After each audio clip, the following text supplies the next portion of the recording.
Hello అండి, బాగున్నారా?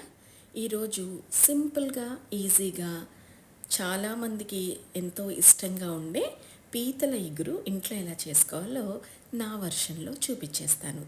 ఇప్పుడు కొద్దిగా ధనియాలు, జీలకర్ర, లవంగ, ఇలాచి, దాల్చిన చెక్క, అలాగే కొద్దిగా మిరియాలు తీసుకుని ఫస్ట్ దాన్ని డించిక్లో వేసుకుని దాన్ని కోర్స్గా మనం పౌడర్ చేసుకోవాలి. అలా కోర్స్గా అయిన దాంట్లో ఇప్పుడు మనం ఏదైతే ఒక 1.5 టేబుల్ స్పూన్స్ ఆఫ్ అల్లం వెల్లుల్లి పేస్ట్ ఉందో అది కూడా వేసుకుని మనము దాన్ని మనము పొడి చేసుకోవాలి. అంటే ఆ అల్లం వెల్లుల్లి వేశాక అది పొడిగా అండ్ అలాగే తడిగా రెండు విధాలుగా ఉంటుందన్నమాట. సో ఇప్పుడు దాన్ని చేసుకున్నాం కదా, దాన్ని పక్కన పెట్టేసుకుందాం. ఇప్పుడు ఒక ప్యాన్ తీసుకుని అందులో కొద్దిగా ఆయిల్ పోసుకుని కచ్చా పచ్చాగా చేసుకున్నటువంటి ఉల్లిపాయ ముక్కల్ని మనము ఒక 1.5 అనుకోండి, ఒక 1.5 చిన్న ఉల్లిపాయలు అయితే ఒక 1.5, పెద్ద ఉల్లిపాయలు అయితే ఒక పెద్ద ఉల్లిపాయని తీసుకుని దాన్ని కచ్చా పచ్చాగా గ్రైండ్ చేసుకుని అందులో కొద్దిగా ఒక 2-3 కరివేపాకు రెబ్బల్ని కూడా తుంచుకుని అందులో వేసుకుని దాన్ని ఫ్రై అవ్వనిద్దాం. అలా అది ఆ టైంలో వేగేటప్పుడు మనం ఇప్పుడు అందులో ఏదైతే ఇందాక మనం చేసి పెట్టుకున్నామో మసాలా ముద్ద, ఆ మసాలా ముద్దని కూడా ఇందులో వేసుకుని ఆ కమ్మటి వాసన వచ్చే వరకు దాన్ని కొద్దిగా మీడియం ఫ్లేమ్లో పెట్టుకుని దాన్ని చక్కగా ఫ్రై అవ్వనిద్దాం. యాక్చువల్గా చాలామందికి పీతలు అనేది ఒక ఎమోషన్. నాకైతే చాలా ఇష్టము. సో అందుకని మా హస్బెండ్, మా బాబు తినకపోయినా నేనైతే నా మట్టుకు చేసుకుని హ్యాపీగా తింటాను. అంత ఇష్టం అన్నమాట.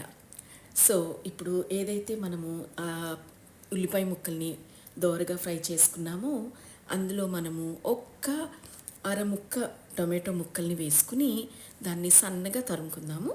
ఆ టొమాటో ముక్కల్ని వేసుకుని అది చక్కగా అందులో వేసాక ఇప్పుడు మనము కొద్దిగా కరివేపాకు ముక్కల్ని అలాగే కొద్దిగా పచ్చిమిరపకాయలని వేసుకుని మనము దాన్ని కొంచెం ఒక్కసారి ఫ్రై అవ్వనిద్దాం. అలా వేగాలన్నమాట. సో అలా పచ్చిమిరపకాయలు, కరివేపాకు మంచిగా మసాలాకి అంతటికి కూడా చక్కగా మంచిగా అంటాక మనం ఏదైతే శుభ్రంగా చేసి పెట్టుకున్నామో, నేను గుడ్డు పీతలు తెచ్చాను. సో ఆ గుడ్డు పీతల్ని చక్కగా ఆ ప్యాన్ మొత్తం అమర్చేద్దాం అన్నమాట.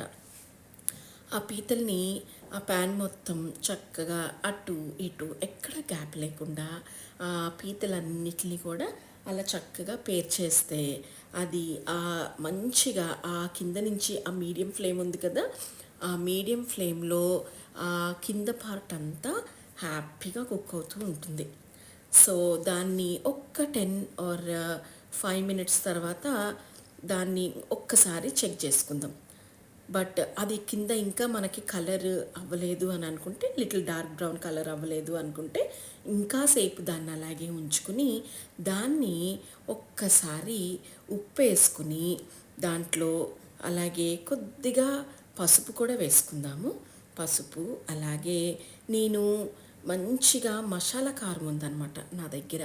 సో మసాలా కారాన్ని కూడా అందులో వేసేసుకుని దాన్ని గరిటెతోటి చాలా జెంటిల్గా తిప్పుకోవాలి. లేదు అంటే మనం గిన్నెని పట్టుకుని దాన్ని ఇలా టాస్ చేసుకోవచ్చు అన్నమాట. సో అలా కారాన్ని కూడా వేసేసుకుని ఒక్కొక్క పీతని ఫ్లిప్ చేసుకోవాలి. ఫ్లిప్ చేసుకున్న పీతల్ని దాన్ని కాసేపు అలా కుక్ అవ్వనిద్దాము. సో ఈ గుడ్డు పీతలు కాబట్టి ఎక్కువ మనం కదిపేస్తే దాంట్లో ఉన్న గుడ్డంతా బయటకు వచ్చేస్తుంది. అందుకని ఒక్కొక్కటిగా దాన్ని ఫ్లిప్ చేసుకుందాము. ఇప్పుడు రైస్ వాటర్ కప్ ఉంటుంది కదా, దాంతో ఒక్క 1 కప్ ఆఫ్ వాటర్ పోసుకుని దాన్ని దగ్గరగా వచ్చే వరకు, దాన్ని ఇగురులా వచ్చే వరకు కుక్ చేసేసుకుందాం. అంతే అండి, సింపుల్ అండ్ టేస్టీ పీతల ఇగురు రెడీ. చక్కగా వేడి వేడి అన్నం వేసుకుని హ్యాపీగా తినేస్తే కడుపు సంతోషం, మనం కూడా సంతోషం.